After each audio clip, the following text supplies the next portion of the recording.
There's power in taking a photograph. There's power in being an artist. It's the Phoenix Film Revival Podcast.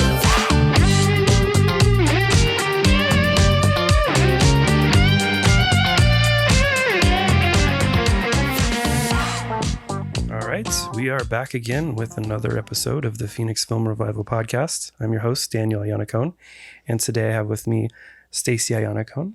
That's me. Hi. That's my wife. And Everett Milloy. Hi, guys. Hi, How are you?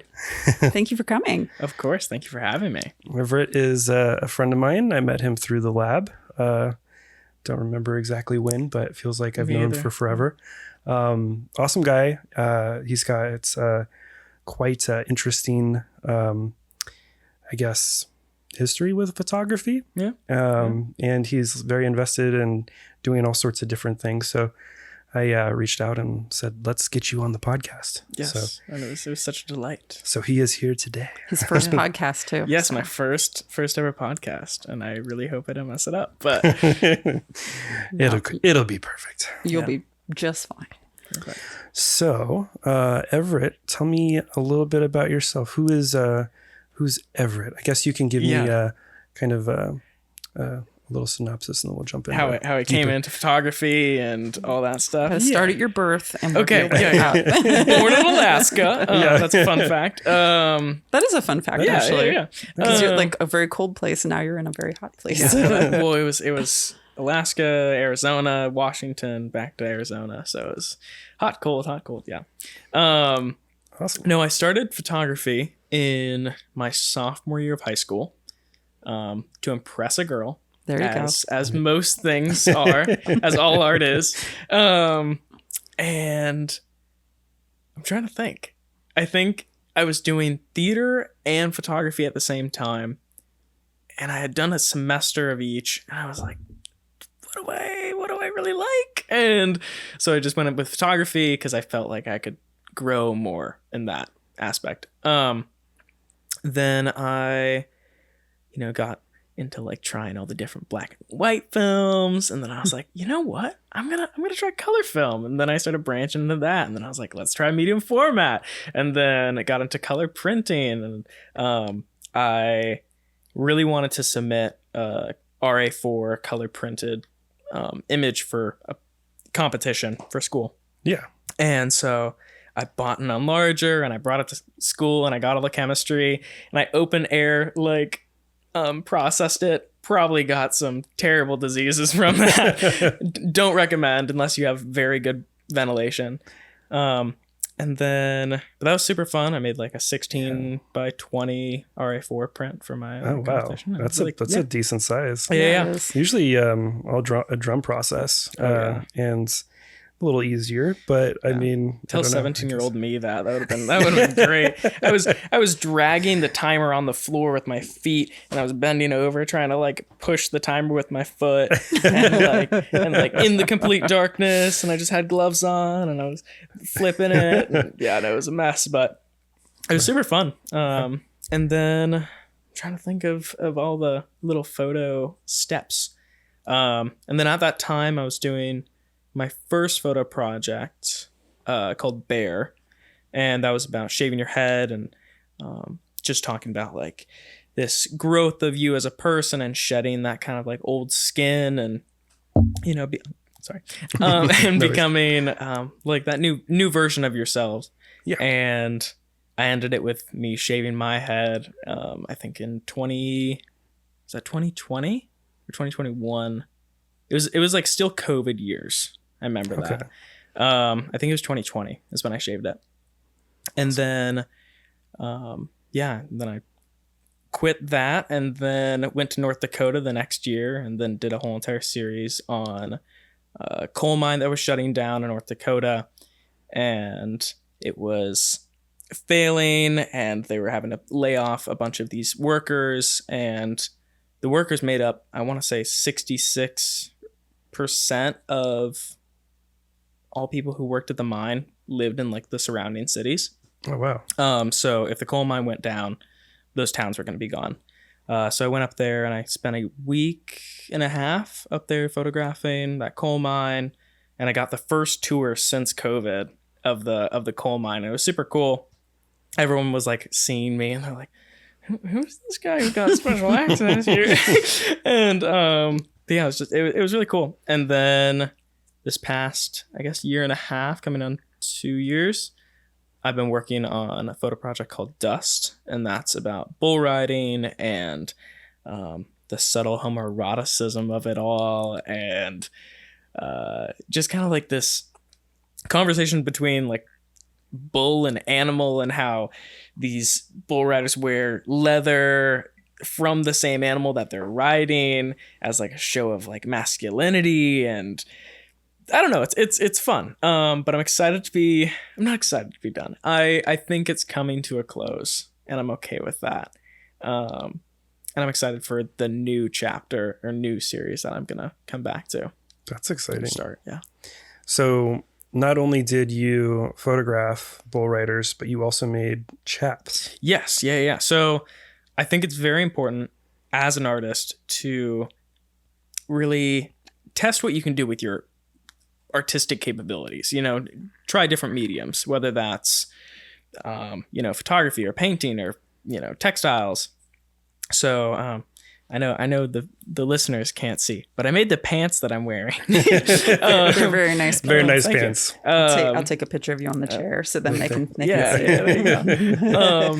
And yes, I made some chaps, and so I kind of like to explore leather and how that relates. I'm making hopefully 5 pairs, and then at my final senior exhibition, I'll be able to have some bull riders walk in them as like kind of this Nice. this piece, this moving piece at the exhibition, and then they're all just gonna like, I don't know, drop the chaps where they stand or something like that. But yeah, I think it's really important to kind of test what you can do, and Yeah, that was sewing for me. yeah. It's definitely a interdisciplinary, I guess, in a sense. Yeah. So you're doing this, and you're doing it at ASU. Yes. Yeah. So I have a semester left at ASU, and so this coming semester I will be presenting what I've done with Dust and kind of like my thesis. It's not really a thesis since I'm not like an honors grad or MFA student, but kind of showing what I've been working on and like my big project. So Awesome. Very awesome. It's pretty involved. All the different things. Well, I'm trying also to work with metals in it also. Oh, yeah, and that's right. I want to make these copper belt buckles, and not only like working with leather, but also printing on leather. I'm still working out the kinks on how I'm going to do that, whether that's etching aluminum and rolling it through a printing press and embossing the leather, or getting the aluminum and heating it up somehow and branding the leather with the image. So we'll figure that out. Yeah. So Yeah. Awesome. I wanted to mention you just got a grant through yes. AZ Photography Alliance. Yeah. To help continue your studies with that as well. Just want to give them a little shout out. Yeah, big shout out. Yeah, Big shout Easy out for Photo Alliance, very nice people. Yes, super Yeah. nice. So how did that work out? They had a grant. Yeah, so my mentor Liz Cohen, she emailed me and she was like, "Hey, this comes around once every year. Wanted to see if you wanted to like apply for it." And I was like, "It's $2,000, yeah!"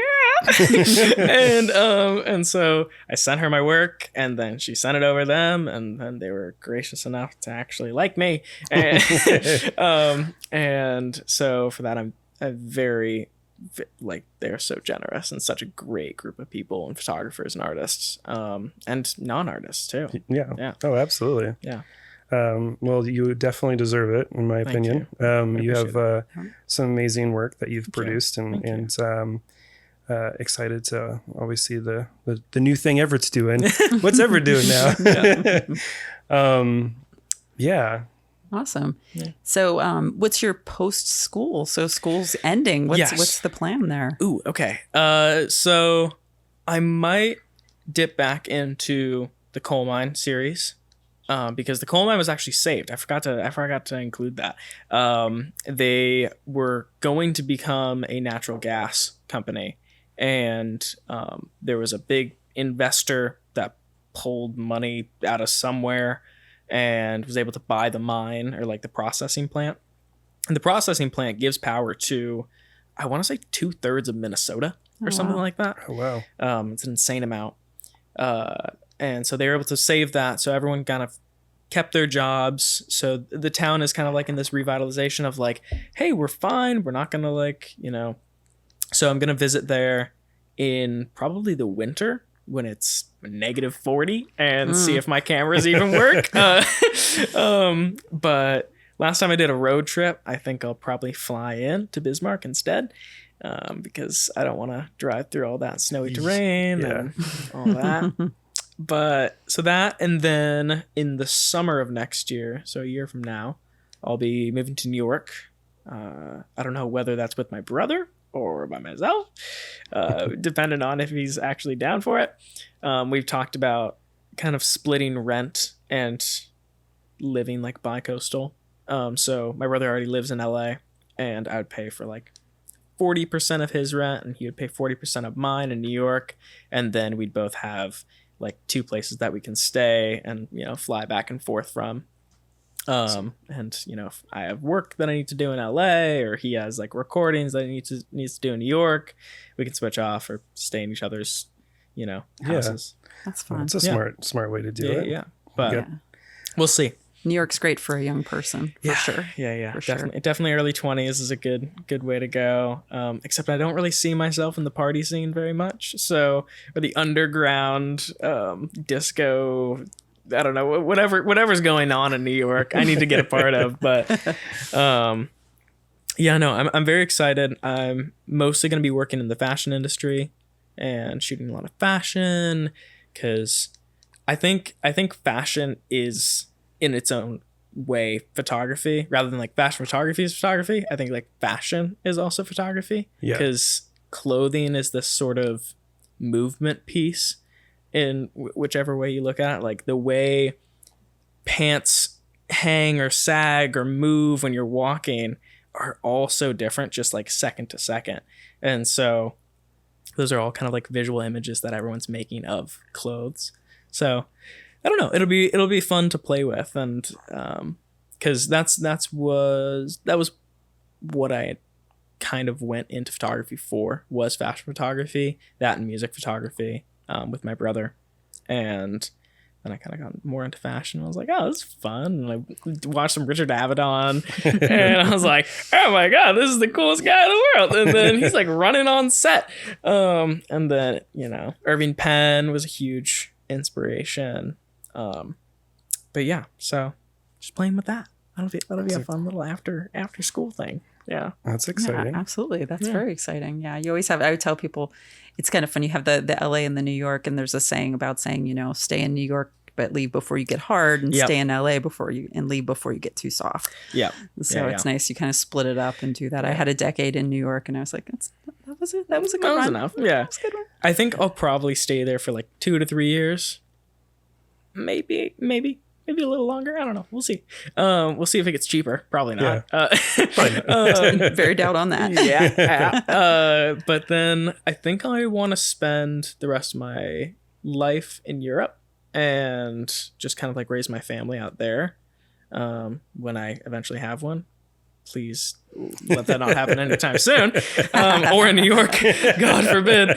But yeah, so Europe for family growth and my later years, and New York for my fun 20s and getting all that. So you said you lived in New York. I did. Yeah, that was from 2006 until 2016. Okay. Yeah, and then for a part of that I lived in Williamsburg, Brooklyn, which was interesting because Williamsburg was going through this.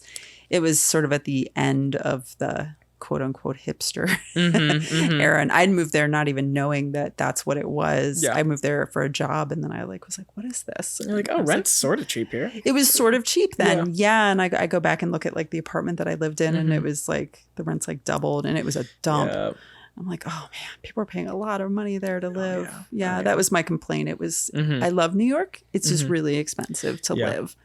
just cost, but it has everything. Everything's there, you know. But even Phoenix is getting up there now. I mean, like, you know, I think our rent for a place that we're in is like $1,600 or more. I mean, we've been pretty fortunate with our space. Very lucky. Yeah. We're waiting. We see the landlord doing improvements. We're like, no, it's okay. Yeah, man, just leave it. It's fine. Yeah, it's okay. It's fine. It's fine. This is actually meant to be broken. Funny enough. Oh, the water isn't supposed to be hot. Yeah, it's fine. We'll fix it ourselves. It's fine. Yeah, I'm like, I come home with like a Whole Foods bag. I'm like, don't let the landlord see that.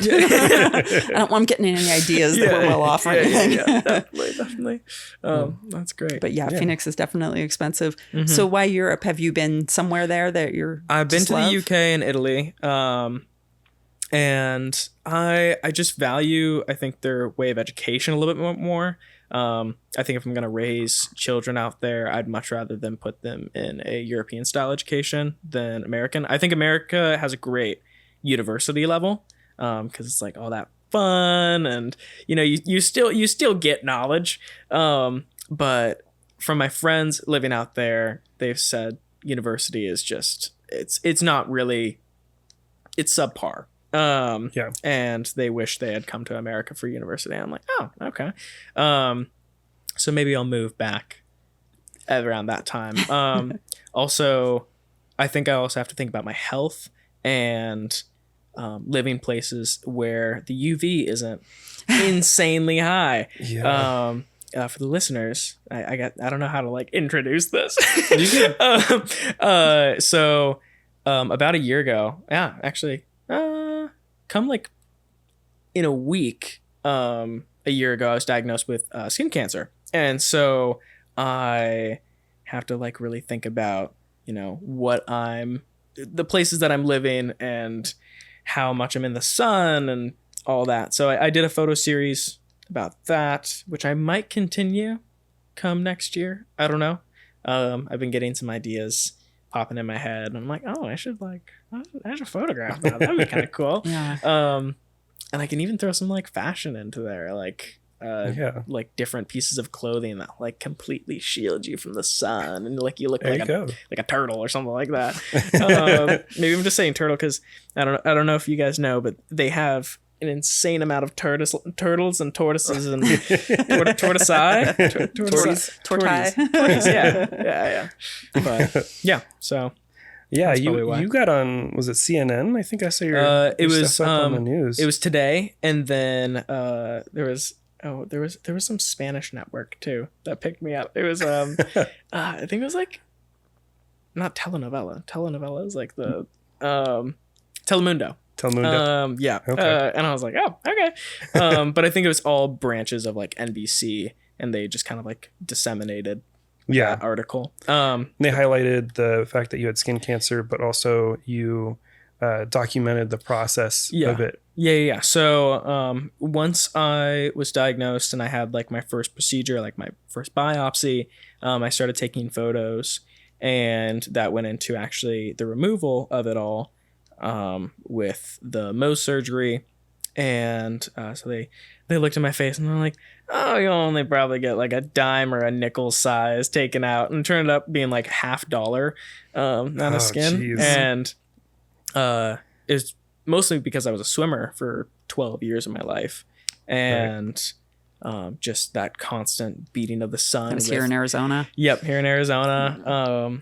And I was also a backstroker, which probably didn't help. And I had reflective goggles, and it was on my goggle line that they found it. And I'm going in a week to get another spot checked on the other side of my face. And so I might have a double scar Anakin style look, which I'm totally about. I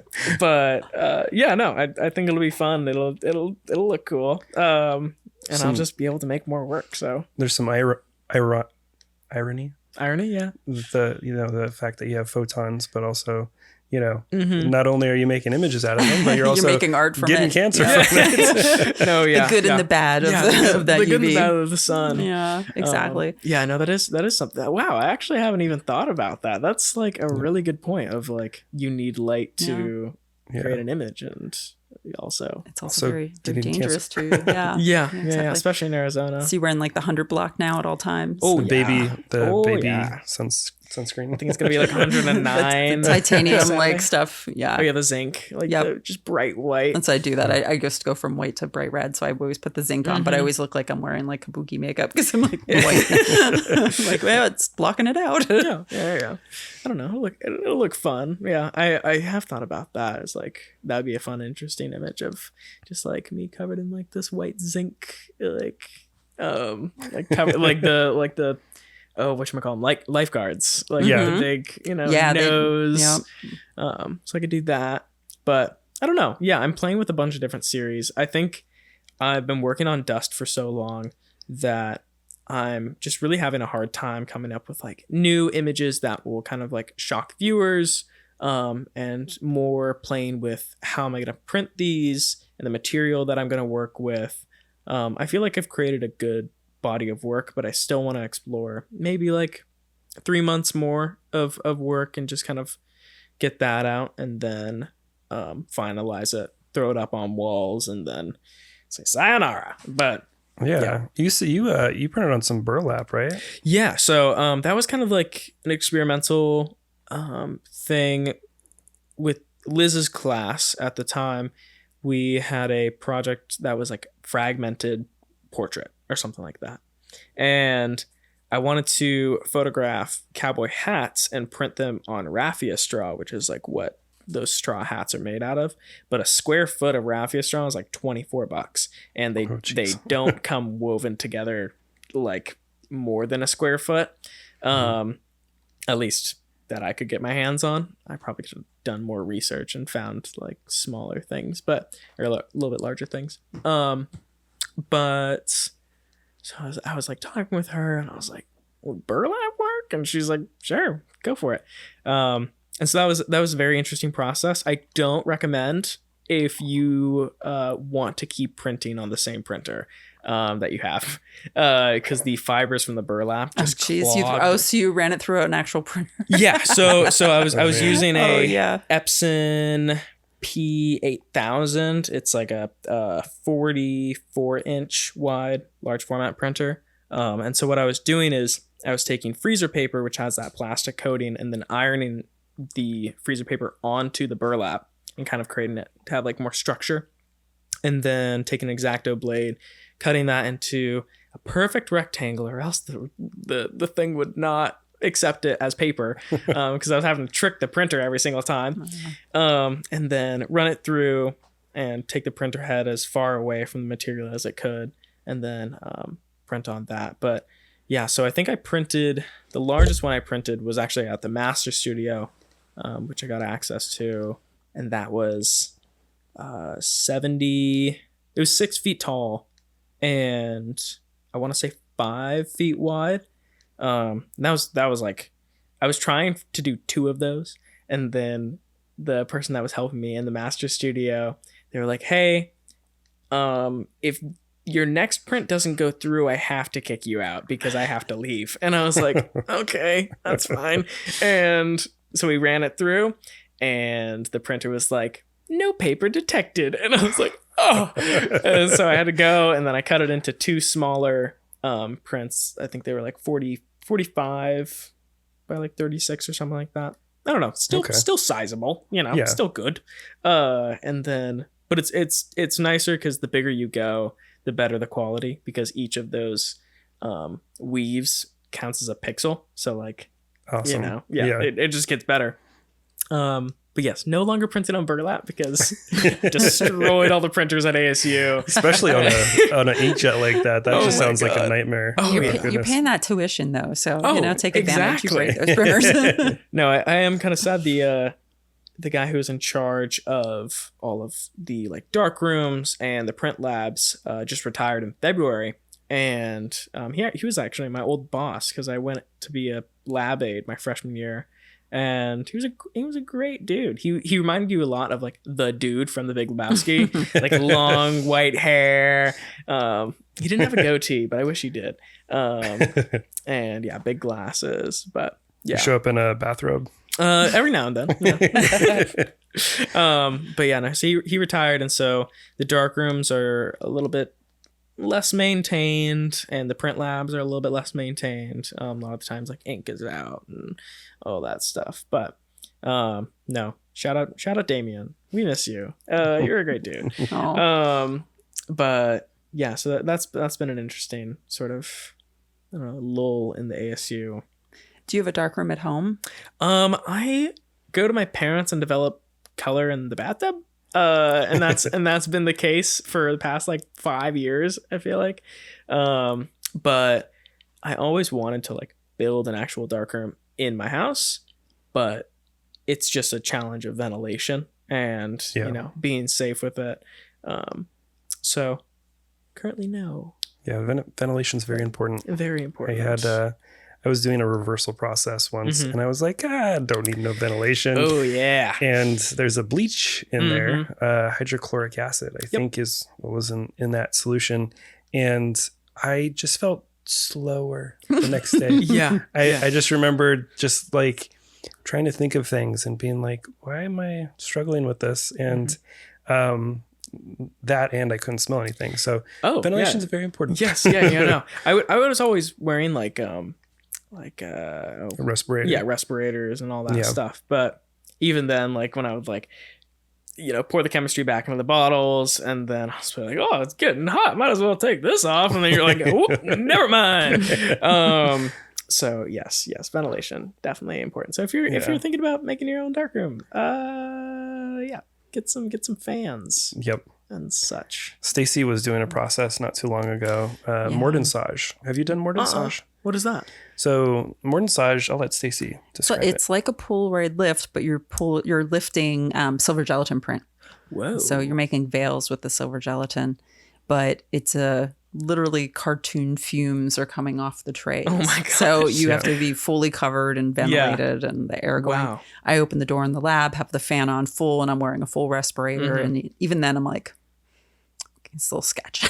I stopped into the lab one night when Stacy was doing that with a friend, and I just remembered looking at the tray, and they were both wearing respirators, and I'm like, that doesn't look safe to breathe. Yeah, and it's like a bright blue color. The solution, toxic waste. It's basically a solution of copper chloride and hydrogen peroxide. Yeah, 30% hydrogen peroxide So and really the copper fancy chloride. stuff. Yeah. Some nasty stuff. It looks pretty though. It does look really pretty. It looks pretty. Yeah, it looks like a blueberry like juice or something. But like you have to be very careful with safety in the lab. Sometimes we're It's like bright blue Gatorade. I'm like, well, we'll find out if this is safe years down the road. Yeah. And you've worked a lot with cyanotypes, both of you, right? Yeah. Stacy has, I have, yeah. She has the domain cyanotype.com. That's right. Thank you very much. Really? Cyanotyped is me. Yeah. Wow. I know. That's a good one, right? Stacy's got quite a bit of cyanotypes, which I is do. a slightly different process, but again, cyan with the blue images. Yeah. So when you lift so explain to me just in like 5-year-old terms. And also for the viewers, because I feel like that went over my head. So that the image is being transferred onto fabric? No. Okay. Are you talking about Mordensage? Yes. Yeah. So Mordensage, you're taking your silver gelatin print. Okay. You're putting it in this solution, this like very dangerous cartoon solution. Yeah. And then it basically lifts up the silver gelatin. So all the dark pieces of it, all the darker parts, they come up and they veil off. So I got confused by the veil where I was like, it goes onto a veil? No, yeah. No, it's like a veil that comes off because it's Okay. There's water underneath it. Oh, wow. Yeah, it's a really interesting process. You're definitely destroying your print for sure. Yeah. But it's get some very, very, very unique results. It's a mess in the darkroom. That's one of those things. And we had some friends come in and they helped out and they wanted to do it at their home darkroom. And then they thought about it and they're like, we have pets and stuff. And I'm like, I don't think I'd do that in my house. I really wouldn't. At the lab, even with like the giant doors open, the air coming in. I'm like, I don't know. Dang. Yeah. But it's a very cool process. If you like Polaroid lift, it like takes it to like a whole different kind of level for that. Wow.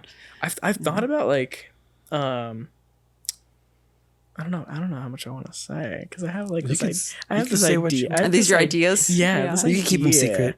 Okay, secret. A little. Our viewers are not rude enough to Yeah, like that's steal fair. your ideas. We got upstanding people on this podcast. I might be exploring some like Polaroid lift with fashion and doing like something like that. I don't know. We'll see. Yeah.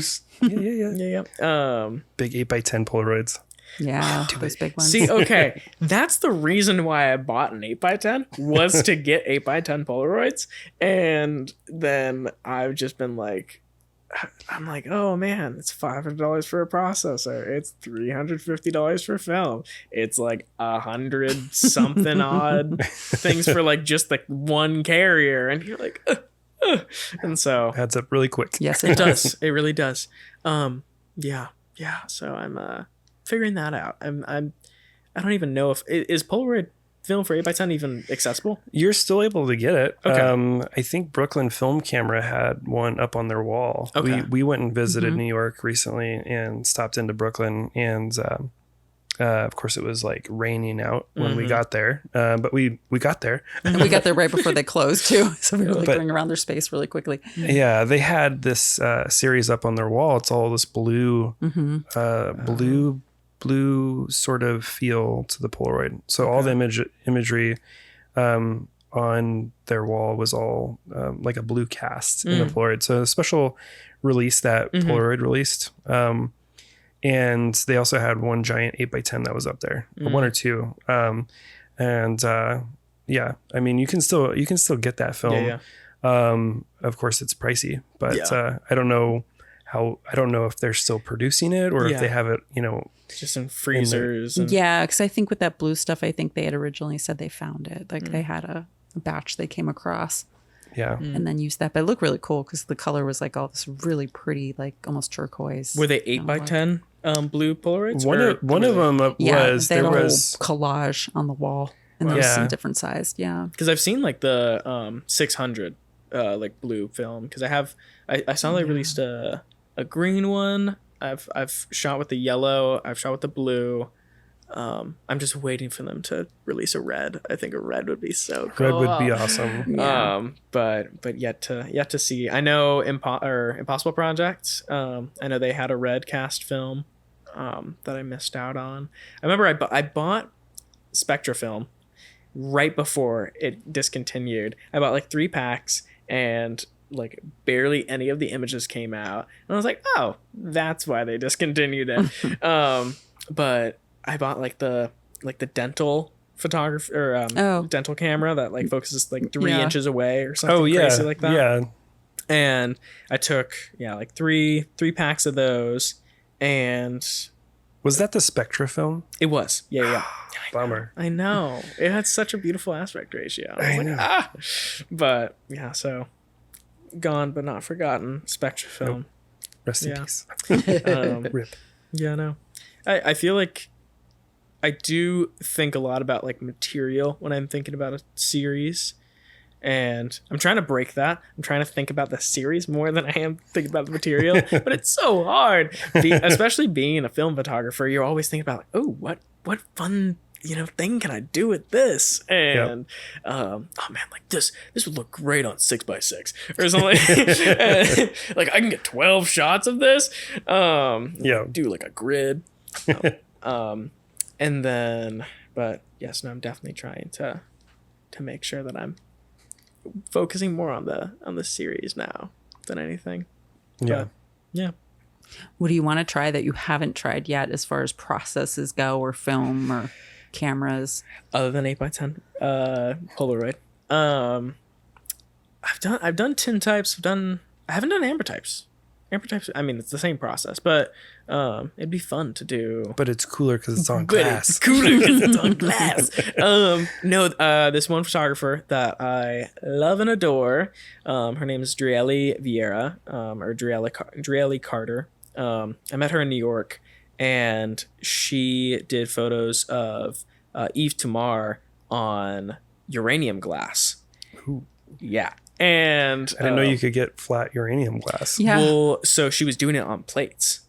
Oh wow. So she was taking there were flat pieces that she was using in her camera, but she also took 35s and like 6.7s and then coated that with liquid emulsion and then printed it onto it in the darkroom. And it's a gorgeous series of that. And then she also experimented with holographic glass with Rosalia.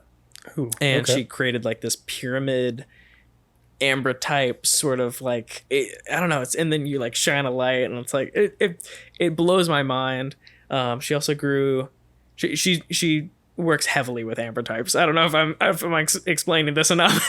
Google ambrotype. And she did I'm blanking on his name, Aaron Paul, the Breaking Bad Jesse. Yep. Science, bitch. Yeah, science. She like went into this trailer and photographed him for some promotional thing, and she was experimenting with growing crystals on glass. And so she shot a portrait of him on blue glass and then grew copper sulfate crystals onto it so that it looks like the blue meth like is coming off of him. It's super gorgeous. Yes, look up her work. She's fantastic, and she's such a nice person. You know, I have seen her work, and I remember seeing that come up, and I thought that was the just most, like, I don't know, perfect combination of, like, you know, the Breaking Bad series, and then also, like, a photography process. Oh, yeah. I remember seeing that, but yeah. Say that name again. Drielle Vieira. Or Drielle Carter. I think she goes more by Drielle Carter as her artist name. Okay. She let me hold one of the uranium glass plates, and she was like, "Yeah, 1 hour of this is like equal to a full body CAT scan, like next to you." And girl was sleeping with them, and I was like, "Oh, Drielle, no!" But yes, no, she's a wonderful artist. It was her birthday not too long ago. Happy birthday. Happy birthday. And I think in April. So I guess a little over a month. But a year ago I sent her, we had this long conversation about how eyes are like, I mean, our eyes are very important to us as photographers and artists. And I was given a book. I think it was put together in the 90s or early thousands, and this teacher had brought cameras to a school for the blind, and varying different blindness, like partial light and full blindness, and they took these amazing black and white images, like some that are better than anything that I could ever create. I'm like, how? Like, it's fantastic work. So I sent that to her, and because we were talking about how like she always wears goggles when she processes. Like she rarely uses a ventilator or a respirator, but she'll always wear goggles. I don't care about my lungs, but I ain't gonna lose these eyes. Yeah, exactly. Eyes are very important. Girl chain smokes. I love her to death. But I'm trying to get her out to Arizona for the senior exhibition. I'm like, yes, please. When's your senior exhibition? It's between. I don't have a specific date. Just because they kind of put you in groups once the semester starts. So could be between any like September and November area. Okay. It'll be up for 10 days, I want to say. Okay. So, yeah. That's cool. What was your degree in? Photography. Yeah, okay. Yeah. It is photography. Yeah. So bachelor's. Underwater basket weaving. Underwater basket weaving. Let me tell you. No, I always wanted to drop a mattress in the pool when I was. Have you heard about that? No. So if you drop a mattress, okay, kids, don't get ideas. But if you do, don't credit me. You can put a mattress in like a swimming pool, and they have to get a crane to pull it out because of how heavy it can get. I can imagine. Yeah. And so someone was like, we should do that for our like senior prank. And I was like, no, we shouldn't. I don't want to be liable for like $10,000. So yes. Now if that happens. Yeah. I want to go do that. That sounds like a fun Saturday night to me. But yeah, so. Awesome. Yeah. I don't know if there's any other questions. Put the light on you, interrogate you. Do you have a website? I do. Yeah, it's just my name. EverettMilloy.com. I definitely need to update it. It's been a while. But It's been a while. I'm trying to think. When was the last time I uploaded it? It was during the middle of Dust, so maybe like 6 months ago. So there's a lot of like work that needs to be scanned. I have an insane amount of negatives that I have not even touched for that series, and I just look at them and I say, one day you'll get scanned. And I find that if I don't immediately scan things, they will be sitting covered in dust for months at a time. And so I think the procrastination kick will finally hit me like a month before my senior exhibition. I'll be like, I need to scan all these. They're like, they need to be up on the walls. I need images. Yeah. Is that your least favorite part? Is scanning? Oh my God, is it ever? You're not alone. You're not alone. Scanning is Achilles heel. Tedious. Mm-hmm. And it's like, it's not hard. It really isn't. You sort of clean the negatives and you blow on them, get a little spit on there, rub the spit in, it'll dry fine. And then you throw it through your flatbed and and then you it's so monotonous though. Yeah, it really is. But I mean, if you're scanning 35s, it's nice because you get like 15 minutes a piece and you can just kind of like, pop off, do something else. But like 6-7, it's like, all right, here you can get 1 and 2 frames, and then they're both going to take like 3 minutes, and so you can't really do a lot in 3 minutes. True. So yeah. Scanning is just a Dan nightmare. has the same affliction. I would love one of those rotary ones. The what are they called? Pro Scan. I don't know what they're called. It starts with a P, I think. And you just throw an uncut 35, and then it rolls it through, and it's done in 2 minutes. And it was like what labs used to use. Yeah, there is who manufactures that? Pacon. Yep. For 35. Yep. Pacon. Yeah. Mm-hmm. Those are pretty nice. The downside, I think, for those is the resolution is kind of low. Oh, really? Okay. Yeah, I think the max is 2400 on the long edge, but that'll get me where it needs to go. Good enough for for like moderate photos. Yeah. Alternatively, it would be to go with a digital scan setup. Do you use that? Do you use a digital scan? I don't, just because I don't have a decent digital camera to justify that workflow. Yeah. But ultimately, that's the best route to go because you can scan literally an entire roll of film in a minute. Yeah. As fast as the camera can take a picture and process it and then move on to the next image. And that you can twist your holder to get to the next frame. It's literally how long it takes to get the images into the SD card and then onto your computer.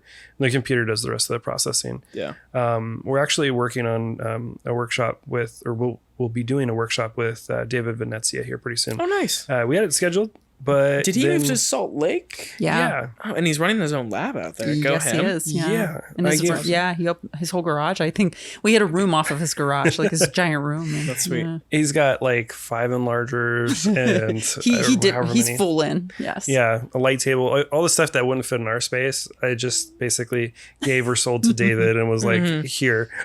So like, take this what you will. Yeah. But yeah, he's starting his own dark room up there. That's awesome. And we'll be doing not a podcast. We already did a podcast. We'll be doing a online workshop with him on scanning. So, cool. Yeah. I'm excited for him. That's the thing is like you're talking about, having a digital, like a decent digital. Like if I'm gonna get a digital camera, it better be a medium format because I've already tasted the sweet fruit of 8x10. I need something to compare it to. Even if it's like the GFX or whatever. Like that would be nice. Camera. Yeah. But for now, the 6.7 does me well. Yeah. I don't need anything like 6.7 black and white. Oh, beautiful. Yep.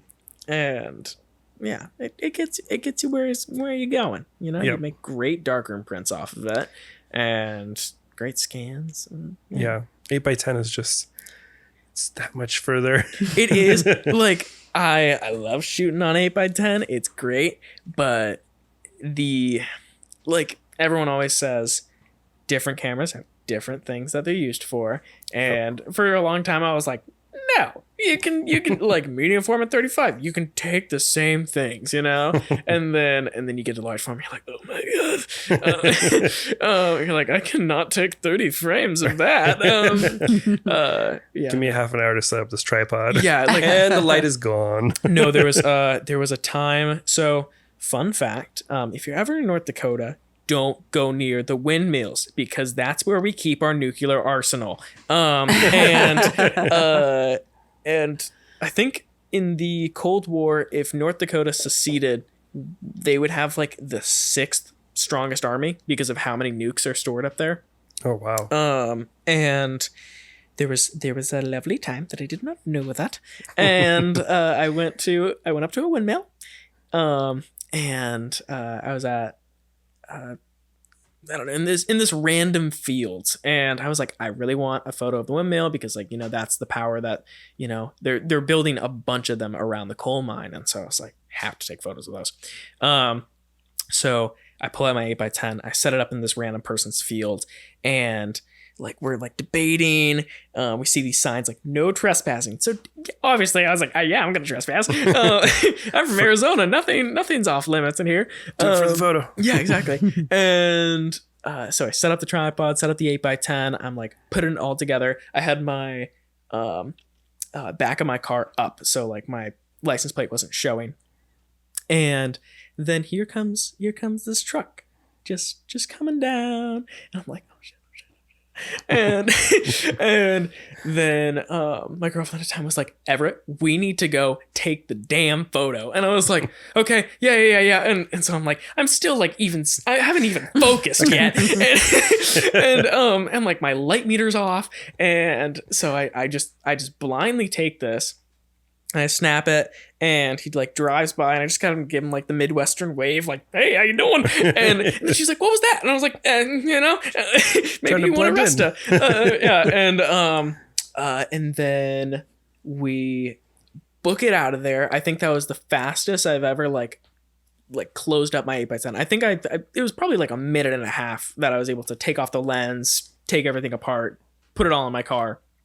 Adrenaline was pumping, and we did that, and then as we were driving back to our little camp spot, we saw some sirens in the background, and we were like, oh yeah, we're glad glad we didn't get caught there, because typically the response time is like 2 minutes, 3 minutes to like those arsenals.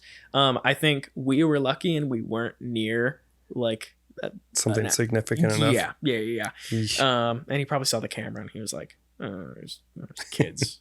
Stupid kids. That literally is the best thing about being a photographer, is your excuse to trespass. You're like, oh, I didn't know. I was just taking a nice photo. I was just taking a nice photo of this statue. It's an 8x10 camera. Come on. Yeah, it's a cool looking. That's honestly probably what saved my ass. Is like, I was trying to be secret about this. I was using different cameras. The amount of things that I probably gotten into because of like interesting looking camera. You probably get it. It's like, true. Yeah, there's a big difference between if you're holding a vintage camera that looks really interesting versus a cell phone. Like to take photos, people look at it a completely different way. They're like, why are you stealing my data versus, are you like just an old soul or something like that? Yeah, no, that's definitely a privilege of being a photographer. Well, I'm glad you're not in jail. Yeah. And I didn't know that was the case until the day later that I got a tour from my friend's dad who lived out there. He was like taking us around. He was like taking us to the coal mines, and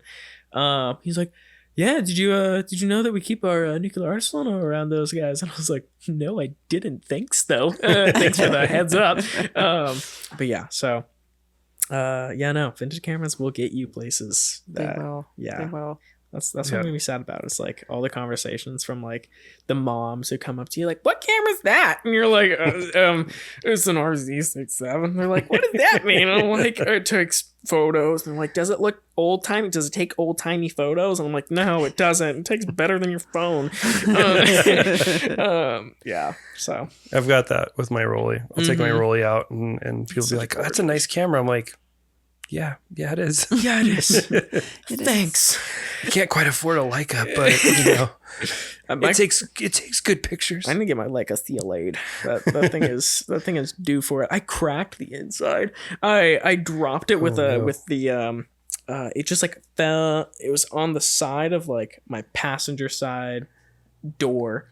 And I opened my passenger side door, and it fell out with the flash on top of it. And the flash took most of the beating.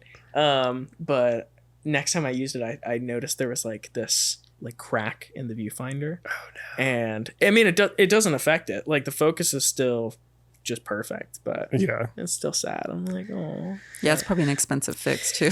Yeah, no, I'm not gonna fix that. I'm just gonna. It's character. Yeah. I'll probably sadly. I'll probably sell that camera, you know, to pay for like a month of New York's rent. Yeah. So we'll see how that goes. I dropped my AirPods the other day on the concrete, and I was like, my case, and I was like, oh no, I scratched the case. I'm just like, the case doesn't mean anything. No. Yeah, I dropped an AirPod in sewing machine oil. Oh. And now it just sounds like now my left AirPod is just completely underwater all the time. Oh God! And I don't know how to like really fix it. I don't know. Yeah, that's like a hard thing to fix. Put it through the washer. Yeah, you gotta wash them. I've almost washed Downs like so many times. I mean, but I feel like they would still work, right? I mean, they're somewhat waterproof, right? Yeah, I guess. I don't know. We're getting off topic of yeah, sorry. We're talking about AirPods. Come on. Sponsored by Apple.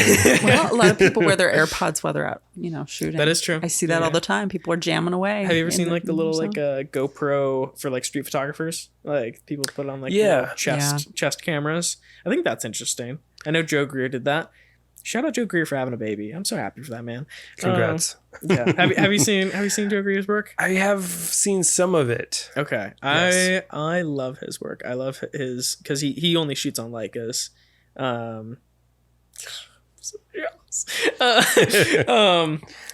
He was like one of the first people who got like the new M6s, which okay, what's your opinion on that? I want to hear it.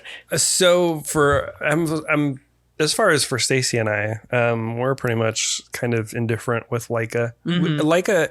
So my friend Andrew, who he's got quite an experience with. He moved to up near Roosevelt Lake, and so I haven't really talked to him too much. I'll have to reach out to him. Shout out Andrew. Andrew, miss you. He actually helped me kind of better understand Leica. So Leica, I didn't realize was one of the first cameras that were commercially available. And once I learned that, I had a little bit better appreciation for it. But at the same time, it's hard because it's an expensive camera. Yeah. But it definitely is a very nice camera to shoot with. Yeah. But to Stacy's, I don't know, whatever you want to call it. Yeah, I'm big on support. Camera is only as good as the photographer is. Definitely. I'm a big proponent of that. Yes. Yeah. But also I'm a very like sensible girl. So it's like I drive a Subaru and that, like if that gives you any indication there. But I totally get it because it's like it's a beautiful thing. It's a beautiful piece of equipment. I mean, it's just they're fashioned so nice. It's just the slickness of it for sure.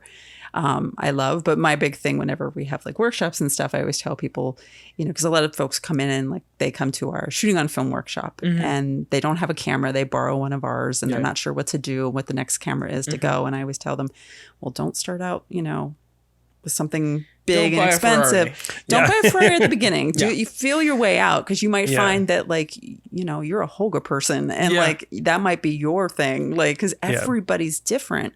So I always tell people just find your groove, what makes sense for you. And mine, like, I like to experiment with stuff that's like, I have a lot of old cameras. I like to experiment with them and see if they'll work. And I really get, excited when I can get an image out of something really weird. I had a whole show that I did with a pinhole camera that I made from Mr. Potato Head. Oh, So I had a That's pinhole so Mr. cool. Potato Head. Yeah, because we always make the joke, oh, that Looks like it was shot on a looks like it potato. was shot on a potato. So I was like, well, I'll shoot on a real potato. And I did make a light safe potato. Yeah. But then I was like, this is just going to get gross like really fast. And then I was like, well, and then we were talking. We're like, oh yeah, Mr. Potato Head. Yeah. So I made a pinhole out of $5 Mr. Potato camera Head. takes great $5. pictures. It takes kind of amazing pinholes. It's like kind of a pain to like load them up and tape them back up and everything. But at Very the same time, avant-garde. you get like some interesting shots. And I'm like, they wouldn't be interesting necessarily if I took them in any other way. But, so I think there's validity to like almost all the cameras. I just get really concerned when you see folks that like jump right into, they're like it means I'm a great photographer. And there's a scary amount of that with the Leica owners. yes. And so I'm always like, you don't need that great camera. As a purist, it is beautiful to consider, a Leica it's kind of this weird dichotomy of like photography in general when it comes to what type of camera, what gear you use. Yeah. So you're going out to shoot with an intent to get an image to capture it. So like the projects that you shoot, it doesn't really matter too much about the camera that you're shooting. It matters about what your result is. Yeah. As where a lot of people are very, very particular. If I had a Leica, I'd probably be like, hey guys, I have a Leica. Hey guys, just so you know. Look at my pretty Leica. But I don't have a Leica, so Yeah, I think you asked me that once. You're like, what would you do if you had a Leica? I'm like, I'd sell it. I'd sell it and I'd get like 20 Holgas. Yeah. Probably 200 Holgas. Okay, this might sound like blasphemy. I've never shot a full roll on a Holga. Yeah. I have don't blame always ya. wanted to. I had a Diana that I gave to someone as like a birthday present, and like I helped her like figure it out, and I like took one photo on it, but I've never seen the end result. I've always wanted to shoot on a Holga. Maybe If you're a fan of light leaks, That's like Holga's reading for a you. book, but then not reading the last chapter. Yeah, I know. Yeah. Or just like not even reading like any of it, and just looking at the cover. Yeah. But yeah, so I really need to. I think that's my white whale. Is a little Holga, Oh, There you go. There you Yeah. go. or an X-Pan. Or an X-Pan. On the or, opposite side. or the complete opposite direction. Like a 4,000, whatever. You could just put a crop on it. Oh yeah, you could just take. Well, have you? X-Pan's nice though. X-Pans are really nice. Yeah. There was one of my professors. He was showing us these. Whatchamacallums. I don't even know what the word is. But when they were taking two photos at the same time, and like one from one lens and the one from the other, and then you like put them up close to your eyes, Like a 3D. type of camera. Yeah, they were like a 3D camera. Stereo, yeah. yeah, stereo. Yeah, we have a couple of those. Yeah, Yeah. they're fun. And he was showing us like vintage stereographs that were like some were like hand painted, and it was a really cool sort of situation. But so I'd love to have like a stereograph. The stereo cameras are pretty fun. There's actually, what's crazy about a stereo camera? Not only are you able to print them as stereo to separate images and then place them into that special holder that you can then look at and see as a 3D image. There's actually a projector that you're able to get, as well as a screen that is designed for that. I recently saw that at Brass Armadillo, which is an antique store up in I guess West Phoenix. To go. And I was like, it's just amazing. I was like, I know what this is and I want it, but it's a little bit out of my price range. But I also don't have quite the setup for it. But you could actually project those images, and this was like OG 3D sort of visualization of imagery. But it would be projected up onto a screen, and the screen was set up in such a way that it would like read each image kind of in a way to present it. So I don't know if you had to actually have 3D glasses. I think you had to have some sort of like polarized glasses in order to view it. But I did have a coworker mention to me that he had one, and crazy setup. but that's a whole rabbit hole that you can go in. But 3D imagery back in the day, back in like the 80s, 90s. We use the stereo cameras that we have, and when you scan them, you can make little animated GIFs. So you can make a little wiggle. Those are fun. Little wiggles. I saw this one. It was a guy. I mean, like, you know, before there was actual color film, they just had like, you know, the different filters, and then you would like print them and stuff like that. This guy shot, I think, 3 whole rolls of HP5 of like an ocean tide or something like that, and like used different filters, and he just like put a burst mode on his 35 and shot like a whole entire roll on the red, and then like cyan, yellow, or that's fun, whatever, and then he combined it, and it's like this colorful wave sort of situation, like, you know, it was like a color photograph, but like that would be a trichrome. Yeah, so like an animated trichrome. Yeah, but it was really cool. I was like, oh, that's fun. But, you know, all the different things that you can do with film photography. I know, seriously, it's like never ending. Yeah. And then I wanted to ask you, so because you're a lot younger than we are, like, or at least me. Maybe not Dan. I'm 22. Little kid here. So, yeah, we're always talking about where film stands with younger folks. Yeah. I feel like you might have like a better gauge of that because you're around probably a lot more younger folks than we are in general. Like, how do younger folks see film, do you think, in general? Do they see it as something that's going to go into the future, or a novelty? I have always like shot on film. That's what I started with. It's what I loved. It's what I fell in love with. An old soul. Truly. I've always wondered if I like lived in the 1800s or like early 1900s as like a fashion photographer. That'd be fun. It's just terrible. Yeah. Dysentery everywhere. Yeah. But I think a lot of the younger photographers, they see film as this beautiful thing, and this it's very ephemeral to us now, of like it's beautiful, but it's not gonna last just because it's getting so unobtainably expensive. Yeah, absolutely. And that's partially why I'm like thinking about getting a digital, and I'm like, you know, if like I can still shoot film, but that's gonna be like my higher paid work, and like if they really want film, hell yeah, I'll do that. But I can't justify shooting 5 rolls of, you know, Portra 400 120 that's going for $90, and, you know, be able to be like, oh yeah, that was worth it, and then like process it myself, scan it myself, and that's just like more and more, and then my rate would have to go up, and I don't want to do that. True. And so I think a lot of it's been sad with, you know, Damien retiring and the darkroom just kind of like going into this, I'd like to call it a hibernation. I'd just because it's summer, but I think it's definitely it's definitely coming to a close for at least ASU. ASU's getting a whole new photo building in 2024, and right now we live with like ghosts in our dark rooms, which is great. It's super fun. I know you would love that. You'd be like, oh, come on, bring it up. But sometimes they're poltergeists, so, you know, not the best. Not my favorite ghost. Yeah, no. But I think a lot less students are shooting film. It used to be required course, like you had to shoot and like print in the darkroom and all that stuff, but that's gone away.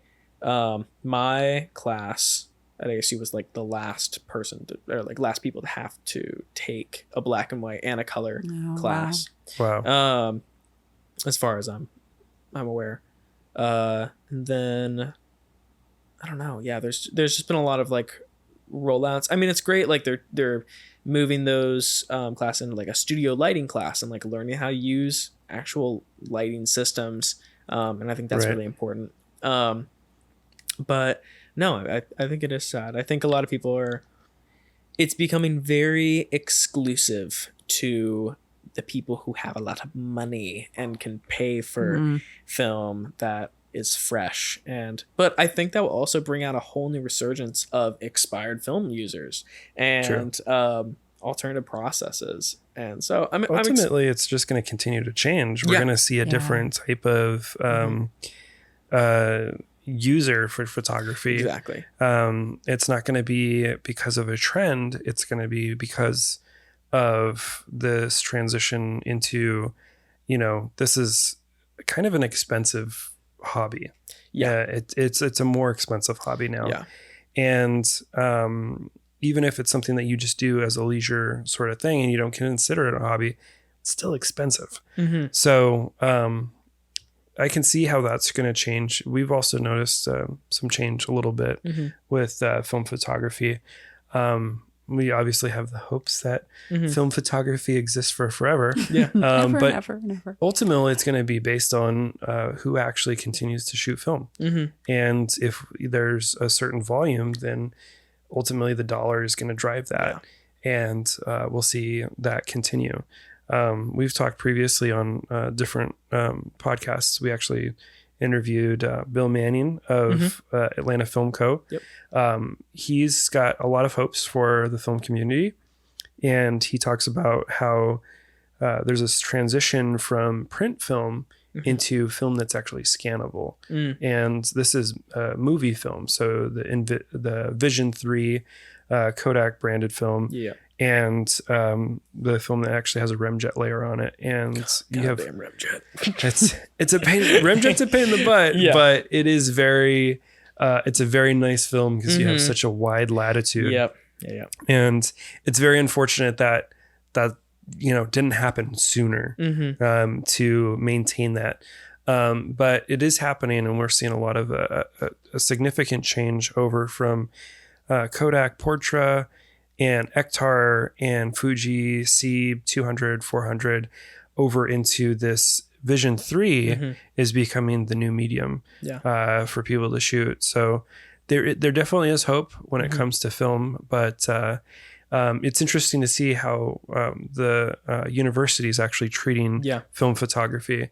And of course, with the advent with AI, I mean, it's just insane. You can make up a statement and boom, you have an image based on previously documented images. Yeah. So it's a new frontier when it comes to photography. Definitely. And it'll be interesting to see how that pans out. Yeah, absolutely.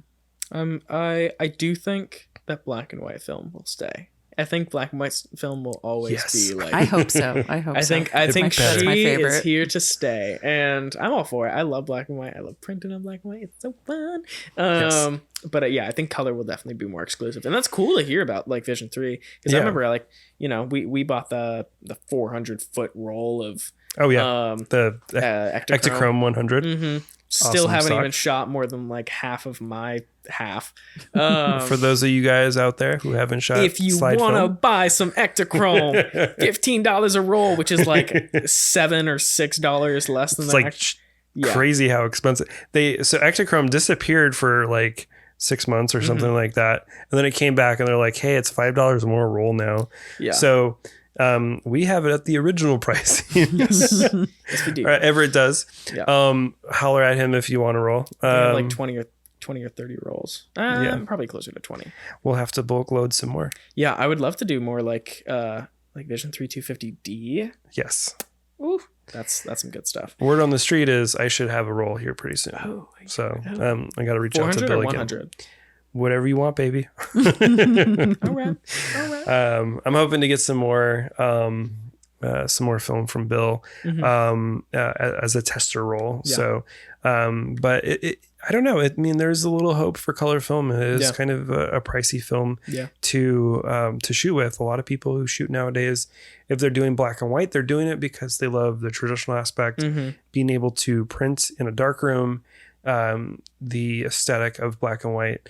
But the vast majority of film shooters that I've seen want to shoot on color, and they want to see color imagery. So it's kind of a cool thing that in Vision 3, Vision 3 is now being distributed in a way that you can bulk load it and then sell it. So we're seeing a weird change in the way the industry functions. So instead of Kodak buying your film from a supplier who sells Kodak branded film, you're now seeing people who are bulk loading their film and then selling it. So you're able to buy from these smaller distributors. So there's a little hope for color film there. Yeah. I get a lot of hope. I'm just worried that all those people are just gonna be like going to labs and being like, "Hi, I have this roll, and I'm hoping you can process it," and then it's just gonna fuck up the system. That's the downside. Yes. So there's the logistical issue there, which they're hoping to.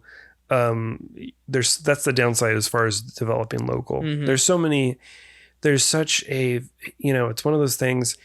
You think it's simple, but unfortunately it's so much more complex than it actually is. And you have to find a lab that's able to process remjet, film that has remjet on it. I just go to Walgreens. But they don't care. I just give my film to Walgreens now. No, I'm just kidding. Don't go to Walgreens, kids. They won't give you your negatives back. No. It's interesting to see how things are changing, and I have some hope there. I think there's some potential, especially with motion picture movie, that we'll see some changes in the future, and I don't know. The future will tell. Future will tell. So, but in the meantime, I'm still shooting film. I'm still shooting film too. We're going to the bitter end. Yes, bitter end. But Everett, you've been amazing. Thank you so much Thank you for being on our podcast. Thank you for having me. Absolutely. Love to have you on again. I'm excited for your new adventures and would love to see more of your work. Yes. New York, I wish you adieu. Thank you. Yes, and you guys are more than welcome. Like I would love to see you at the exhibition. Absolutely. I'll put a thing out. I'll be like, hey, it's this day, and then you'll be like, okay, cool. We will reshare. Yeah, absolutely. So we will definitely have you up. Definitely, you guys that are listening, make sure you put it on the calendar. When are those dates ish? It's kind of a big window. September to November. So September to November of 2023. Yes. Yep. You have no plans, nothing at all. Yeah, I mean, except to go to Everett's show. Yeah, there you go. It'll be on Halloween. Probably. No, probably not. But yeah. Well, thank you guys. Thank you. Yeah, absolutely. Yeah. Appreciate you And being then on. your socials again. So yes. I mean, everything is at Everett Milloy. I can spell it out. EVERETTMILLOY. Yes. Yeah, that's my name. Not Milroy. Not Milroy. That's a whole nother podcast. Milloy. No R. Yes. Well, awesome. And you have a website? Yes. Yeah. EverettMilloy.com. There you go. make it easy. Easy enough. Yep. Definitely check out Everett's work. He's a very interesting guy. It's awesome to have him on the show today. In a good way. Okay. Yeah. In a good way. I was wondering about that. Yeah. Definitely interesting. He's definitely a front runner when it comes to photography in the community. I have a lot of respect for him and his work, and I'm excited to see where he goes with that. So Yeah, the post-college years. Oh, don't give us future Everett. Yeah. No pressure. Yeah. All the pressure. Awesome. Yeah. Thanks, guys. But thank you guys for listening in, and we will catch you on another podcast. Bye. Bye.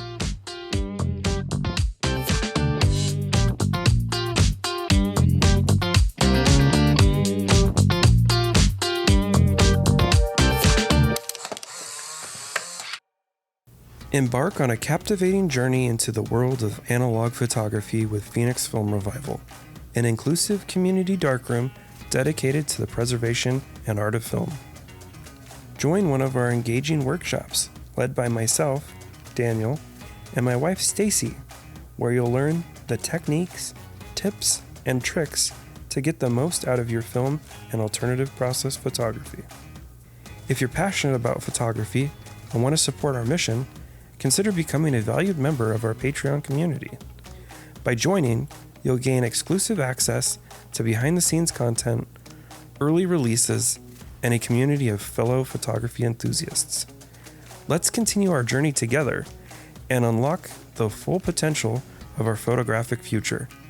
Visit our Patreon page and become a supporter of Phoenix Film Revival today. Visit patreon.com/PHX Film Revival. That's patreon.com/PHX Film Revival. Thanks.